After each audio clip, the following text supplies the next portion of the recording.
Hello दोस्तों, welcome back to my English channel. दोस्तों, आज से मैं आप लोगों को क्लास 11th का प्रथम लेसन में चलाने जा रहा हूं। देखिए, प्रथम लेसन का नेम है एनिमल्स इन प्रिजन, जेल में जीव, जिसके राइटर हैं जवाहरलाल नेहरू। जवाहरलाल नेहरू जी का जीवन काल कब से कब तक है तो सुनिए, 1889 ईस्वी से लेकर के 1964 ईस्वी तक। उसके बाद आगे चलते हैं। Jawaharlal Nehru, India's first prime minister, was popular among the children as Chacha Nehru.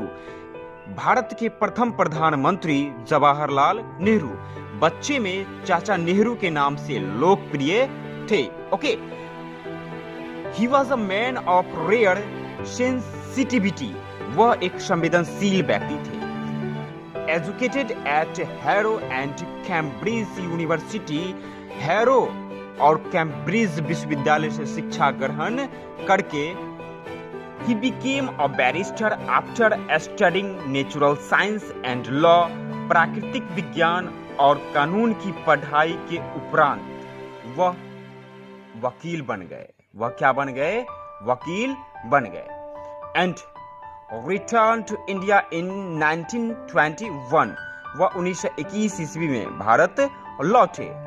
Deeply influenced by Mahatma Gandhi की गहनता से प्रभावित होके ही ज्वाइंड इंडियन पॉलिटिक्स।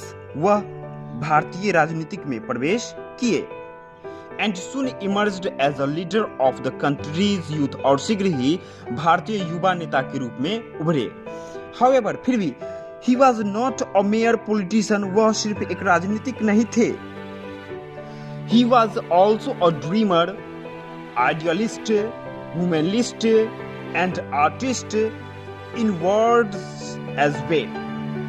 वह एक स्वप्नवादी, आदर्शवादी, मानववादी और साथ ही शब्दों के कलाकार भी थे।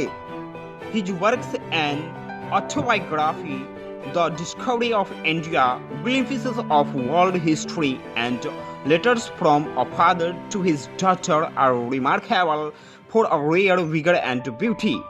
उनकी रचनाएं autobiography, the discovery of India, glimpses of the world history and letters from a father to his daughter are remarkable for a rare vigour and beauty. अपने अपूर्व तेज और सुंदरता के लिए महत्वपूर्ण मानी जाती। They establish him as a master of English prose. उन्होंने स्वयं को अंग्रेजी गद्य के स्वामी के रूप में स्थापित कर लिया, एस्टैब्लिश कर लिया। While in prison before independence, स्वतंत्रता से पूर्व जब वह जेल में थे, he reads book, वह पुस्तकें पढ़े। Observed nature, प्राकृतिक का परीक्षण किया। Dreamed at time, समय के स्वप्न देखे। Dreamed at time, समय के स्वप्न देखे। And or wrote in his powerful and poetic style about all that he thought and felt। अपनी प्रभावशाली एवं काव्यात्मक शैली में उन सभी विषयों के बारे में लिखे जो वह सोचते थे और महसूस करते थे। उन सभी बातों को वह क्या कर दिए? लिख दिए। Okay. His elegant poetical prose in best capture in his autobiography। उनकी सौंदर्यपूर्ण काव्यात्मक गद्य उनकी आत्मकथा में सर्वोत्तम रूप में क्या हुआ? प्रकट हुआ। ऑटोबायोग्राफी जो है सो सर्वोत्तम रूप में क्या हुआ? प्रकट हुआ। The following extract taken from an autobiography। प्रस्तुत अंश ऑटोबायोग्राफी से लिया गया है। Revival Nehru's loves for nature, जो नेहरू के प्राकृतिक प्रेम को क्या करता है? प्रदर्शित करता है। It is remarkable how he derives pleasures from watching different animals. यह महत्वपूर्ण चीज है कि वह विभिन्न प्रकार के जानवरों को देख करके प्रसन्न हो जाते थे। And gives respect even to the tiniest animals. वह छोटे से छोटे जीव को, वह छोटे से छोटे जानवरों को क्या रिस्पेक्ट देते थे? वह क्या करते थे? उसका क्या करते थे? इज्जत देते थे। This piece is a wonderful explain of live and let live. यह अंश जियो और जीने दो का एक अद्भुत उदाहरण है। तो दोस्तों हम फिर से मिलते हैं अगली वीडियो में, इससे हम आगे का भाग लेकर के हम आपको पूरा किताब का इंग्लिश हिंदी कराएंगे। आप लोग मेरे चैनल को अगर सब्सक्राइब नहीं किए हैं तो please like, share and subscribe. For 14.5 months, 14.5 मास तक I lived in my little cell और रूम in the देहरादून गोल। मैं देहरादून जेल की एक छोटी सी कोठरी में रहा। And I began to feel as if और मैं महसूस करने लगा कि I was almost a part of it कि मैं इसी का एक अंश बन गया था।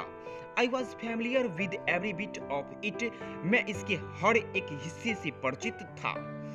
I knew every mark and dent on the whitewashed walls and on the uneven floor and the ceiling with its moth-eaten rafters. मैं सफेद की हुई दीवारों और असमतल फर्श तथा घून के खाए हुए सहतीर के हर एक निशान और गड्ढे को मैं जानता था। In the little yard outside, I greeted little tufts of grass and odd bits of stone as old friends. बाहर के छोटे से आंगन के छोटे से घास के गुच्छे और पुराने पत्थरों को मैं मित्रों के रूप में स्वागत करता था। I was not alone in my cell. मैं जेल में अकेला नहीं था। For several colonies of wasps and hornets lived there.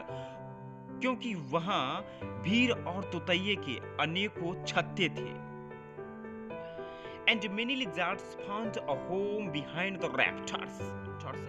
और अनेकों छिपकलियां सहतीर के पीछे अपना घर बना लिया था। Emerging in the evenings in search of prey. और शाम के समय शिकार के लिए बाहर आती थी। If thoughts and emotions leave their traces behind in the physical surroundings, यदि विचार और भावनाएं भौतिक पर्यावरण में अपना छाप छोड़ सकती है, the very air of that cell must be thick with them. The very air of that cell must be thick with them. तो कोठरी की वायु उनसे भरपूर होगी। And they must cling to every object in that little space. तथा उस छोटे से स्थान की हर एक वस्तुएं चिपकी होगी। Friends, you like, share and subscribe please. I had better cell in other prison. दूसरी जेलों में मुझे अच्छी कोठरी मिली थी। But in Dehradun I had one privilege which was very precious to me. लेकिन देहरादून जेल में मुझे एक अच्छी सुविधा मिली जो मेरे लिए बहुत ही महत्वपूर्ण थी। The goal proper was a very small one. मुख्य जेल बहुत ही छोटी थी। And we were kept in an old lockup outside the goal walls. और हमें जेल की दीवारों के बाहर रखा गया। But within the goal compound, लेकिन जेल के कंपाउंड के अंदर। This place was so small that there was no room to walk about in it. यह जगह इतनी छोटी थी कि इसमें टहल भी नहीं सकते थे। And so we were allowed morning and evening to go out and walk up and down in front of the gate. और इसलिए हमें सुबह और शाम को द्वार के गेट तक आने और जाने की अनुमति थी। A distance of about 100 yards, जो लगभग 100 गज की दूरी तक था। We remained in the goal compound. हम जेल के आंगन में ही रहते थे। But this coming outside the walls gave us a view of the mountains and the fields and a public road at some distance. लेकिन दीवारों के बाहर आने से हमें पहाड़ों, खेतों, कुछ दूरी तक का सार्वजनिक सड़कों का दृश्य प्राप्त हो जाता था। This was not a special privilege for me. यह विशेष सुविधा मेरे लिए ही नहीं था। It was common for all the A and B class prisoners. यह सुविधा ए और बी श्रेणियों के कैदियों के लिए भी रखा गया था। And Dehradun with in the compound, लेकिन देहरादून जेल के कंपाउंड के अंदर ही।